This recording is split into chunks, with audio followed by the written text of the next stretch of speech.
Hi everyone, today I want to share with you what I spend my money on when it comes to the cancer kitchen. So over here, people often think that this is a Tian, but no, it's a water filter, because it's really important that we're drinking loads and loads of water in order to flush everything through our system to be as healthy as we can do. So this is a Barkey water filter. The top half has 2 carbon filters in it, so I tend to fill it from the top with tap water. It goes through the 2 carbon filters, and underneath there are 2 filters that deal with fluoride and metals, and then at the bottom obviously you can fill up your pots, pans, glasses, or in my case I invested in one of these, which is a carafe that keeps the air out when it's obviously standing upright, but it does just allow me to literally fill up and drink. The brilliant thing about this is that it will encourage you to drink on a regular basis, and we need to be drinking as much as we can do really. Every day have this next to you and sip and drink as much as you can. Right, the next thing, a really big chopping block. This one's, I don't know, from memory it's probably about £25 and it's from IKEA. I've got through loads of these over the years, and it's really generous. I think it's about nearly 2 feet wide and almost as deep as the worktop. Now this is an old Sebatier knife that I've had for years, which, well, I spend so much time in the kitchen chopping. That is absolutely amazing, as is just a simple paring knife. Now the one thing I will say about this and this is that I have been known, when I go to friends at weekends, to take half my kitchen with me. And whilst that might be a really big investment to begin with, I was buying bottled water in glass, and it was so expensive I pretty soon realised I needed to invest some money into a proper water filter. Same goes with knives, decent knives.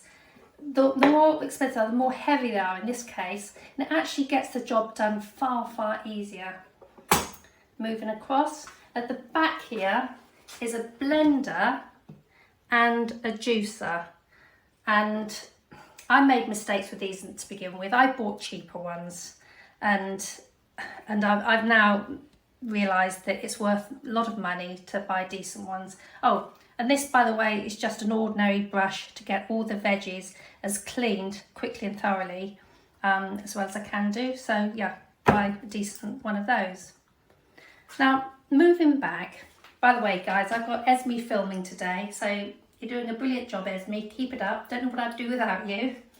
So coming back, why do we blend, or when do we blend, and when do we juice? To be perfectly frank, I probably blend now later on more than I juice, simply because the only things you have to wash up are these 2 items. And with blending, you can put things in it like fats and grains and seeds, and it will fill you up more quickly. But the reason why is because we're keeping all the fibre in what we blend inside the 1 cup. We'll be adding things like nut milks or water, unlike a juicer, which obviously makes the juice. It's really good that we're eating the fibre from everything that goes in there. Now this is where juicing's different. So on the left hand side, I've got things like bananas, mango, kiwis, avocados, berries, nuts, dates, always great for the base of my smoothie, but also broccoli sprouts. So sprouts are, again, really good for helping with cancer. So we've got the fats, we've got the fibre, we've got all the things that are really quick go-to to get in and out as much as possible, or even for that 3 o'clock craving where you might want something a little bit sweeter. Dive in for these and not the biscuit tin. Meanwhile, moving over to the juicing side, if you look at this, in order to eat all of this raw, it's not a particularly pleasant task, is it? You're going to be chewing these for hours and it's going to be a rather unpleasant experience. But if we extract the juice from it, we still get all the wonderful nutrients and antioxidants that we need. So what I'm going to do is I'm going to just move these out of the way to talk about juicers, because this is where I did make a mistake at the beginning.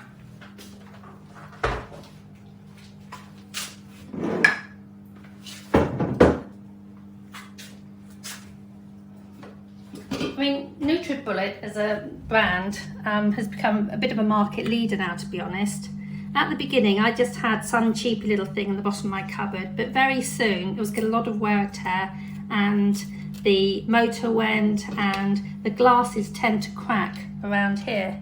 Now, admittedly, if I wanted to do an upgrade from this, an even better thing is to have a glass version on the top with something like a KitchenAid, I think, do one. But that's fine. I think for all intents and purposes, that's brilliant, and I kept going with that. Meanwhile, however, juicing, here I've got a Champion juicer, which I love. It's a bit like how I remember my mum's old mixer being. It's metal, it's really heavy. You can feel the quality that's in there. Or, for the sake of today, I've got this little cheapy one just to show you the difference. This is also a juicer. We've gone from one extreme to the other. I mean, you can buy even more expensive juicers than that, the sort of thing that you'll see in juice bars. But for domestic environment, that's brilliant. Now, what's the difference? Let's take this apart and I'll show you. This one has this little silver disc with little teeth there, which when I turn it on, it will whiz round and around and around. And as we push our vegetables through there, we'll literally be forcing it against that. So this motor's taking quite a lot of pressure onto it, and it will be putting the pulp, all the fibre in one side and all the juice in another.